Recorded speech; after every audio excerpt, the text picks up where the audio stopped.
ওমানের বড় বড় প্রতিষ্ঠানের মেগা প্রকল্পগুলোই ক্রমশই বাড়ছে প্রবাসী বাংলাদেশিদের অংশগ্রহণ। এমনই এক প্রবাসী আল শাহাব আল রাশিদ ট্রেডিং কোম্পানির কর্ণধার ইঞ্জিনিয়ার জহিরুল ইসলাম। ওমানের বিভিন্ন মেগা প্রকল্পে কাজ করছে তার প্রতিষ্ঠান। নিজে সফল হওয়ার পাশাপাশি গেল এক দশকে ওমানে বহু প্রবাসী বাংলাদেশির কর্মসংস্থান সৃষ্টি করেছেন তিনি। বর্তমানে তার প্রতিষ্ঠানে কাজ করছেন ৫ শতাধিক বাংলাদেশি। ওমান থেকে সহকর্মী মোহাম্মদ রফিক উল্লাহর পাঠানো প্রতিবেদনে বিস্তারিত।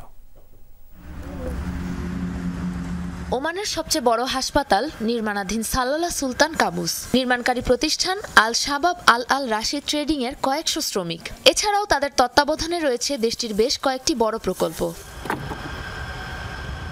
গত এক দশক ধরে মধ্যপ্রাচ্যের দেশ ওমানে নির্মাণ শিল্পে সফলতার সাথে কাজ করছে প্রবাসী বাংলাদেশি জহিরুল ইসলামের প্রতিষ্ঠান আল শাহাব আল রাশিদ ট্রেডিং। জানালেন, নির্মাণ শিল্পে অভিজ্ঞতা আর বিশ্বস্ততাই তার পুঁজি।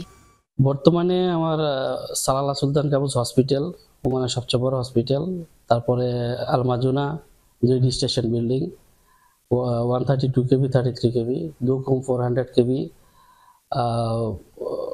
আলমুজ hotel project, Nizwa hotel project, 5 star hotel project.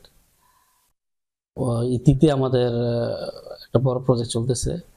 Narayanganj জেলার বন্দর থানার বাসিন্দা জহিরুল ওমানে নিজের সফল হওয়ার পাশাপাশি তৈরি করেছেন ৫ শতাধিক বাংলাদেশির কর্মসংস্থান। কর্মীরা প্রবাস থেকে রেমিটেন্স পাঠাতে রাখছেন সক্রিয় ভূমিকা। আমি অবশ্যই প্রাউড ফিল করতেছি, কারণ আমি বাংলাদেশি, আমার স্টাফ বাংলাদেশি, তাদেরকে নিয়ে আমার এই পদযাত্রা। আমি এখানে প্রজেক্ট ইঞ্জিনিয়ার হিসেবে আছি। তো আমাদের মাসকাটে কাজ চলতেছে, আলমোজ, রুস্তাক,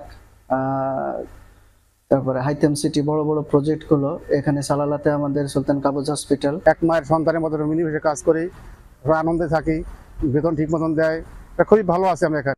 বর্তমানে জহিরুলের প্রতিষ্ঠানে কর্মরত রয়েছেন ২০ জনেরও বেশি দক্ষ বাংলাদেশি প্রকৌশলী, যারা নিজেদের মেধা ও কর্মদক্ষতার মাধ্যমে বাস্তবায়ন করছে এসব মেগা প্রকল্প। সাবরিনা নুসরাত, যমুনা নিউজ।